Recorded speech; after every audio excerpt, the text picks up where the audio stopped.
Well, good morning, everyone, and welcome to the Fiber Broadband Association's Five for Breakfast. We're now in our 44th episode of 2025.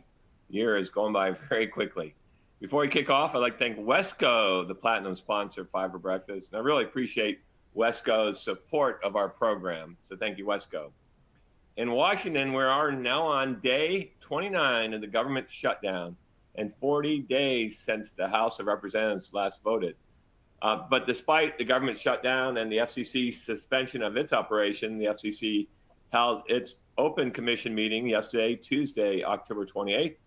And on Monday, October 27th, the Fiber Broadband Association filed brief reply comments in response to the FCC's network modernization notice of proposed rulemaking. The FCC's notice of inquiry on state local regulatory barriers that can slow the deployment of wireline telecommunications infrastructure and what the FCC can and should do to address these issues has initial comments due on November 17th and replies are due on December 17th. Our next Fiber Connect workshop, and the last one of 2025, will be in Kansas City. This is going to be our biggest of the entire year.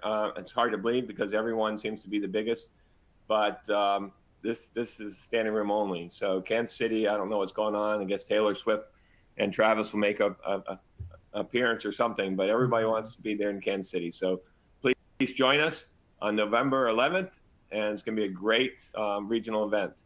And then we'll end the year with our premier member meeting in Palm Springs on December 8th and 9th. So if you're a premier member, you will not want to miss that. It's going to be a great event where we set our strategy for 2026. So today on Five for Breakfast, our guest is Mike Render of RVA Research to discuss reviewing the dramatic changes to our lives from the internet and fiber. Before I formally introduce today's guest, I'd like to introduce David Norris from our team who will walk us through some housekeeping items. Thank you very much, Gary, and good morning to everyone who's joined us today. We appreciate it.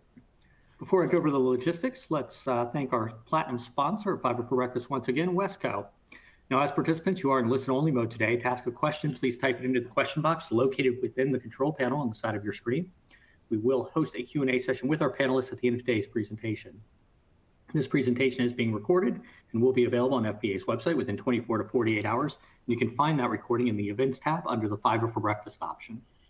At the conclusion of today's presentation, you'll be prompted to complete a brief feedback survey. If you could take a moment to respond, we appreciate the input. And with that, I will pass things back over to Gary to get us started. Gary. Thanks, David, and good morning. I'm Gary Bolton, the President and CEO of the Fiber Broadband Association. Last week on Fiber for Breakfast, our guest was Jonathan Chambers, the co-CEO of Connexen, who joined me for a fireside chat on the practical divide between marketing claims, speed tests, and delivered speeds. You know, Jonathan has a tremendous amount of history and experience with rural broadband and government subsidy programs, and he shared with us his thoughts on how the states must be able to ensure ISPs who have been awarded broadband subsidies actually deliver the broadband service level agreements promised in their applications. And as you can imagine, he's not too worried about fiber providers, but very, very worried about, LEO and other lower quality connections. If you missed last week's session, you can go to our website and watch the replay. Today on Fiber Breakfast is our great friend, Mike Render of RVA Research, to discuss reviewing the dramatic changes to our lives from the internet and from fiber. Mike is a recognized expert in North America fiber broadband rollout and FBA's longtime strategic research partner. RVA is a nationally and internationally known firm with 30 years of history of service to a wide range of organizations and has recently expanded research into the growing fields of 5G and smart city technology deployment. Render's received numerous industry awards for his work in the broadband arena and for RVA's research influence on FCC policy, and as a Broadband Community's Cornerstone Award recipient. So welcome, Mike, and for audience, please type in your questions that go and we'll work those in discussion. With that, I will turn things over to Mr. Render. Well, thank you, Gary. Yeah, I'm excited to go through this today. We're doing something a little different here and looking at the whole internet and the impacts over the last 20 years or so. At its founding in 2002, the FBA, then the Fiber to the Home Council had a really foresighted vision for how the internet would change our way of life that many people didn't have, frankly. In 2007, the FBA commissioned us to begin an annual study of internet consumers, which we've carried on ever since. So we have really probably the longest longitudinal study of research about the use and impacts of the internet in the U.S. So with that, we'll get into some of the findings. First of all, the percent using the internet, this is based on Pew data because they're using phone and other methodology to look at their sample. But we obviously have gone from 50% utilization in 2000 to nearly 100% in 2025. And obviously the demographics have all coagulated into using the internet. First was, younger people, more professional people.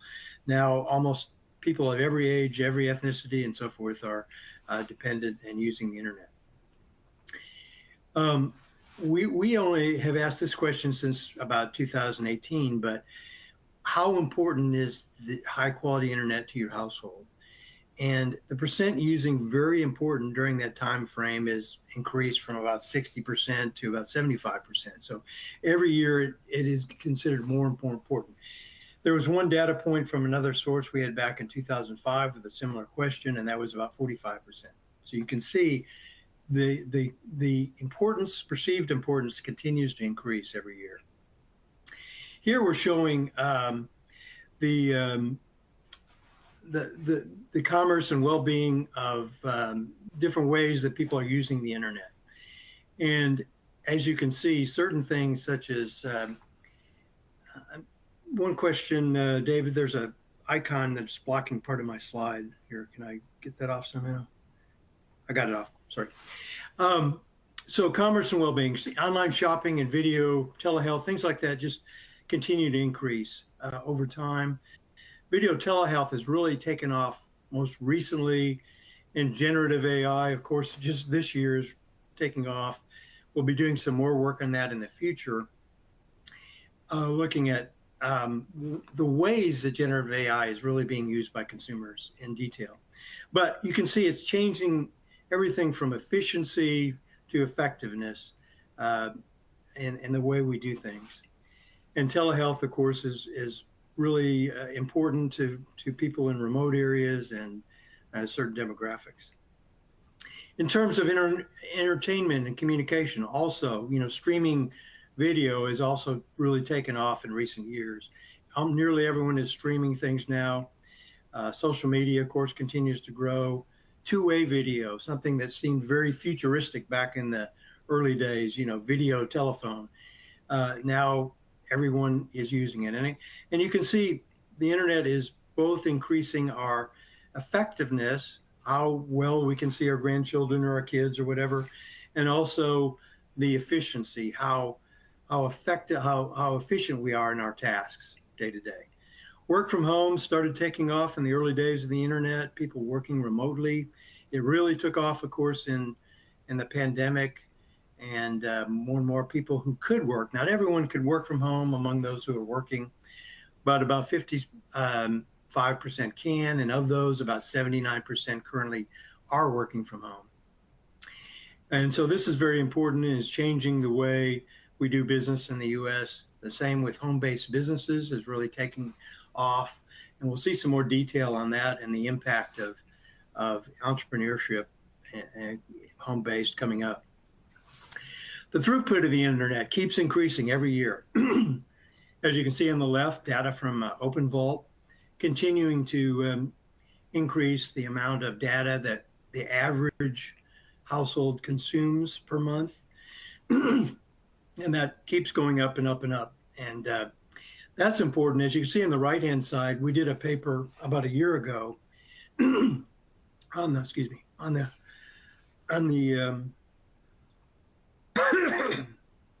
the time waiting on the download side for things to load. And you can see that things, if you have a certain type of internet, say 100 by 10, it's going to take more and more time to get that down. You might not notice the time waiting, 10 seconds here, 20 seconds there, 2 minutes there, but it does add up. And so the internet capability is not just about efficiency, it's also about effectiveness. I asked the other day, one of the AI tools, if you could send a picture by Morse code, and the answer was yes. How long would it take to take a medium resolution picture of color 4x5? 22 hours. So the efficiency is really the importance of better and better internet as we go forward. The capability of the internet does keep increasing. As you can see, we're going, this is the average download speed, and the average upload speed keeps increasing over time. And this is always higher than the FCC definition at any given time. One thing that is interesting is looking at how the internet is differentiated. Back in the early days, people thought that the internet was just going to be a dumb pipe, and they called it that. And, lots of articles about the dumb pipe and how will providers differentiate themselves. So many people thought they had to go to content, and they started buying, Universal Studios and different content providers. The problem with that is net neutrality and other realities prevented that from really being utilized. People couldn't say, hey, only my providers are going to get this movie first or whatever. So that went away. But what people didn't expect is the differentiation of the pipe itself. And there were differences in quality in the delivery method. And this has become more and more clear. You can see, of course, fiber always wins. Cable is usually second. Then you have other methods. But the download speeds continue to be out. Fiber outpaces everything else. The upload speed far outpaces everybody else. Net promoter scores, the satisfaction people feel outpaces, and even the perception of what is best. In the early days, this was not as clear, but now fiber, no matter what kind of delivery method you have, well over 0.5%, 58% think that fiber is the best method. And of course, the market share correspondingly continues to change and increase over time. You can see on the right-hand side, we started out the yellow line with just dial-up. That started to fall off as DSL and cable modem took off. Then cable modem started outperforming DSL dramatically, and it became the clear leader. But the green line, fiber, keeps going up and up and up, even though it's only available to just over half the population currently. It keeps going up as a percent of delivery methods. On the left-hand side, you can see just churn in the last 2 years from our consumer study. Those new to the internet, even though this is where fiber is available, half of them pick fiber. Cable is a distant second. When you're switching, the difference is even higher. If you're moving or you decide to change your provider, fiber wins big time.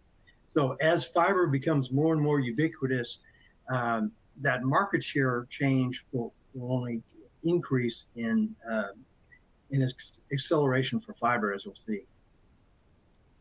We ask about the life impacts of the internet, and obviously, what is important on a rating scale, different things, and shopping and efficient bill paying, communication, all those things really jump to the forefront. Things we don't always think about, but they definitely make us more efficient. Medical care, entertainment, and on down the line. But it has had very big impacts. On the right-hand side, this was an open-ended question among a group of low-income users in urban areas. And the actual comments were quite heartwarming in many times, but these were kind of the consolidated impacts. But access to information, research, curiosity, learning, being able to connect to family and friends across the globe. And these are people obviously that may not be able to travel as much and have as much access to education and so forth. So obviously it's been making a big difference. Everything more convenient, fast, back to the efficiency argument. Now, in 2025, we did a deep dive on remote work, and you can see on the right-hand side, most people are very satisfied with remote work. Over half are very satisfied with all aspects, a little bit less with collaboration, which leads to the hybrid model.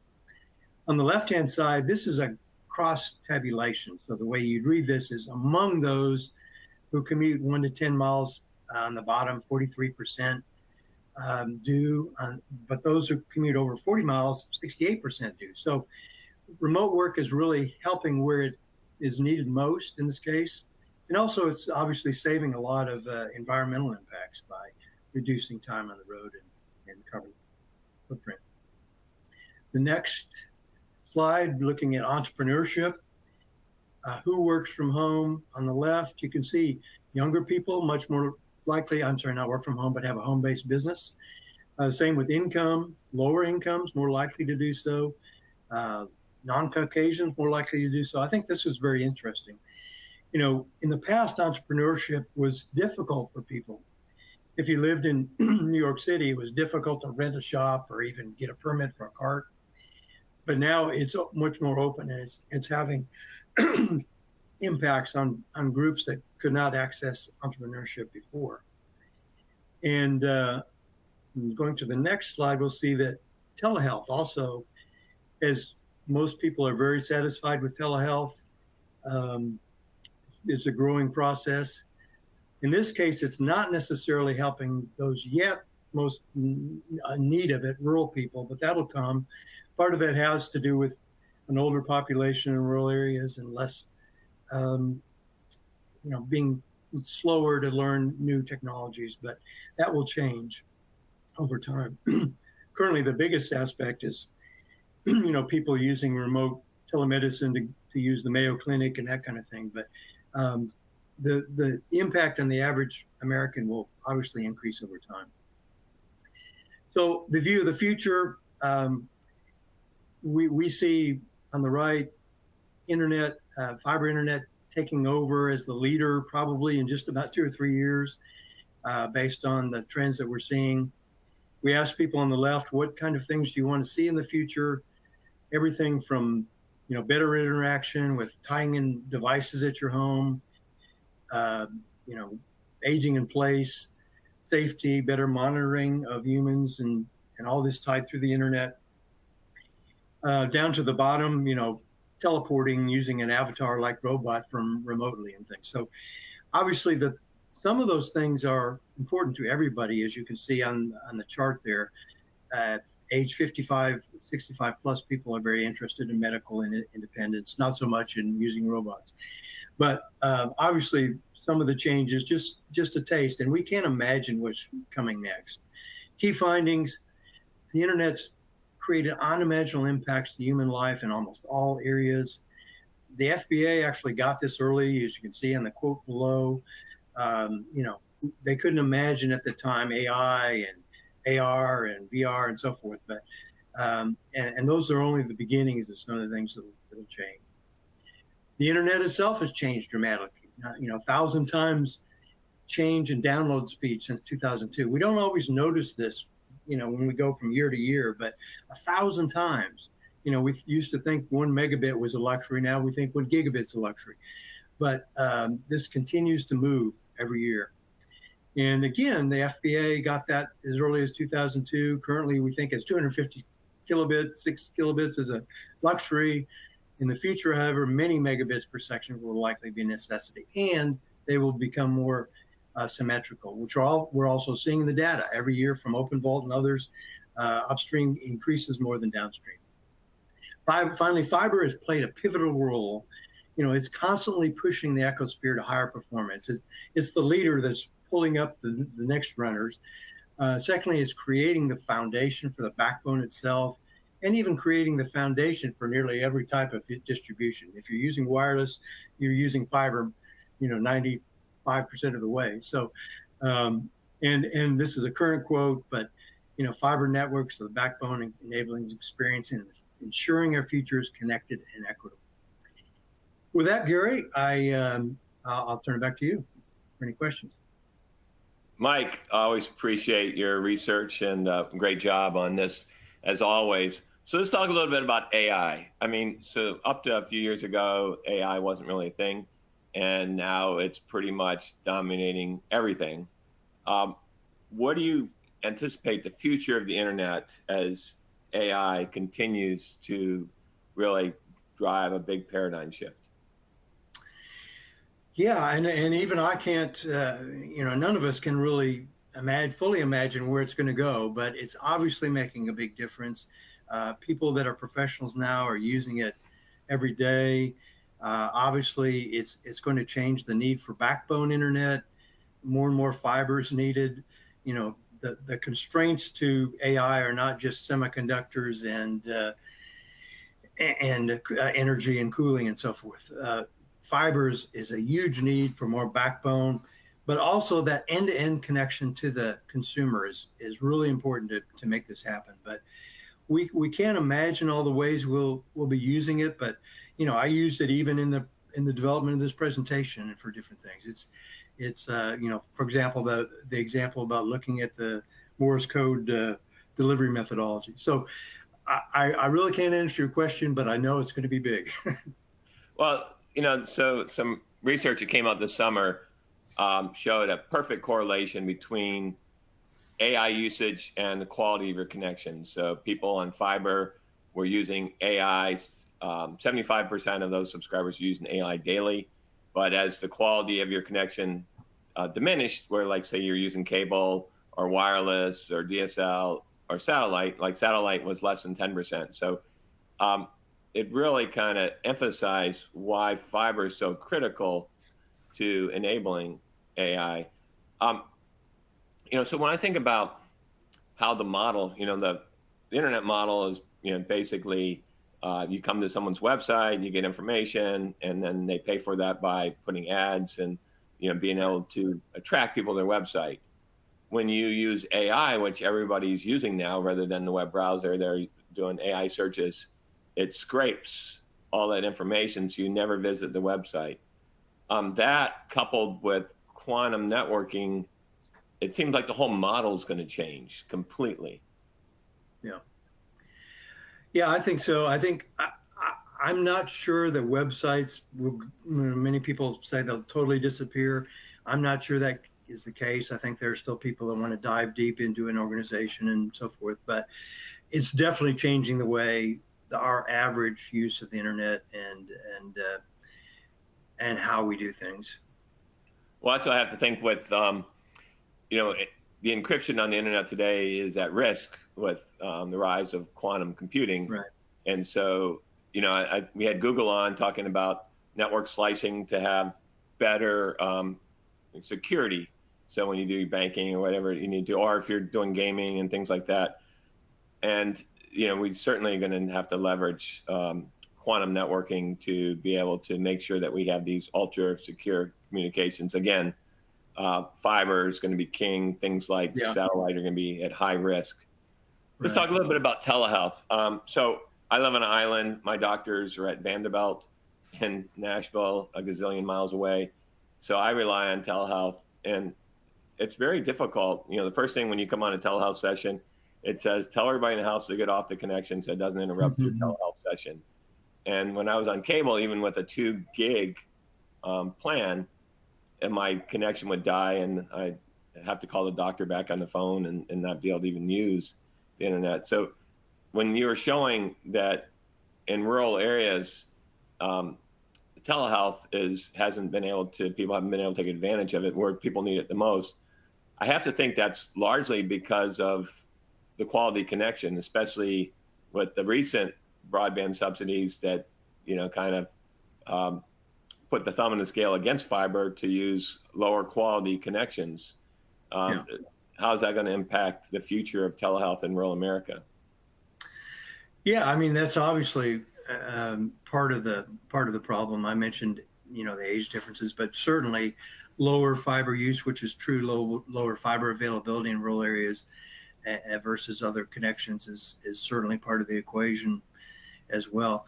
One of the regional fiber events that I attended, there was somebody from Canada and talking about people in the very remote communities and how just critical fiber was. They tried to do these things with satellite and so forth, and it just wasn't working as far as telehealth and other important Well, even the keynote at Fiber Connect last summer, where the CEO of SaskTel was talking about, in the rural north of Canada, pregnant women were have to actually getting on a commercial flight, flying 3 hours, spending 3 days to get a ultrasound, Right. where now they can use fiber to do a remote ultrasound. So it really makes something that can do it in an office with a remote ultrasound for 30 minutes versus, the expense of having to go to a city which would have those facilities. Right. And in that case, not from the home, but they were setting up these stations in parts of the community that people could go to. So, yeah, amazing. So, in-home connectivity. So I had Jeff Hainan from Deloro on a couple weeks ago, and he always has amazing research. And one of the things he presented is that 25 gig PON, 25 symmetric gig PON, will be in volume deployment in 2026. So a few short months, be a significant part of what's being deployed in volume. And he said that will be fairly short-lived because 50 gig PON is quickly coming behind that, and the volumes in China are really driving down the price. So how is that going to affect Wi-Fi? If Wi-Fi 6 can only do a gig, I talked to gamers and they said they would never connect to Wi-Fi. They basically have fiber to the desktop. Is Wi-Fi going to be able to keep up, and are you going to see a big run on fiber to the room and fiber to the desktop? Yeah, I think it's inevitable that fiber to the room and fiber to the desktop occurs.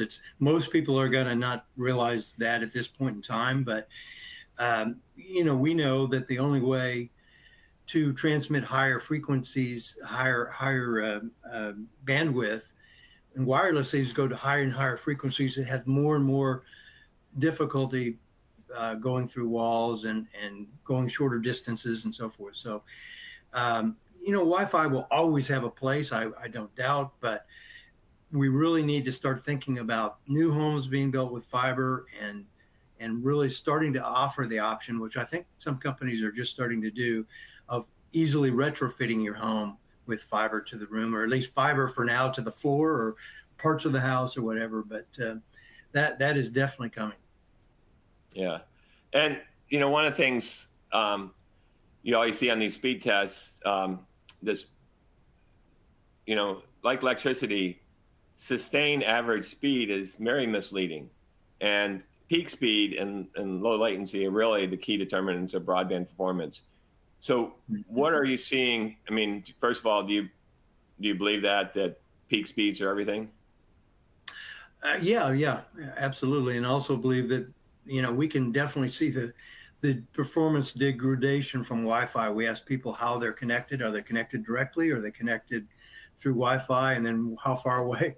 Some measures of the quality of the Wi-Fi. Is it mesh or is it single? And that definitely a correlation between the speeds that people are actually getting. And by the way, the speeds we showed were the average real world speeds through Wi-Fi and through congested networks. So. Yeah, it's unfortunate we have some ex-FCC guys and even current FCC people that don't really understand, or maybe they purposely are trying to mislead people, but saying rural America really doesn't need any of these kind of speeds. And it's really peaking. It's not this sustained average speed. It's, just like when you're commercial power, it's not what the average consumption is. It's all like when it's extremely hot or extremely cold, the peaking, that is what you have to build your facilities for. So can you also talk about, we hear Wall Street always talking about the first with fiber wins the broadband sub, and now they're saying the first with fiber wins the wireless sub. As you see fiber getting ready to overtake cable as the predominant source of broadband for high performance broadband, what are your thoughts on that? Yeah, well, we are seeing more and more cases where there are 2 fiber providers, in some cases 3, even a few cases 4. And yes, the first person there definitely has the advantage. But I think the message to fiber providers is get your act together in all areas, create the world-class customer service and so forth, because some people do get dissatisfied. And over time, we see even the second provider, gaining enough share to make their business case, and over time gaining some shares. So I think it should push everybody to creating the best overall experience possible, including the in-home experience from Wi-Fi and the customer service when you have a problem and everything else. Yeah, I mean, the reason Wall Street loves fiber is it's so accretive. And, now that we have over 1,500 fiber providers, I think it was 1,541 in the latest CostQuest annual FCC survey, 1,541 providers. So we're going to be in a market consolidation phase. And if you don't have a high quality network, the value of your ISP will be pretty limited. So the other thing I think is the internet is going to be less important as AI becomes more important. And so having that critical fiber infrastructure is going to be even more important as we get into more quantum networking and AI. Do you agree with that? Absolutely. Yeah. And again, you and I, even though we have a better view than most people, we can't imagine what's going to happen in 10 years from now. And it needs that network, that's for sure. It's a little scary. Well, Mike, as always, we appreciate all your daily and hourly support of FBA and all your research and everything you do for the fiber industry. So thank you very much for that. And I thank everybody for joining us today and look forward to get back together next Wednesday with our good friend, Dr. Damara Holmes, the Director of Broadband for Virginia, to provide an update on Virginia's fiber projects and initiatives. So you're not going to want to miss that. Thanks, everyone. We'll see you guys next Wednesday.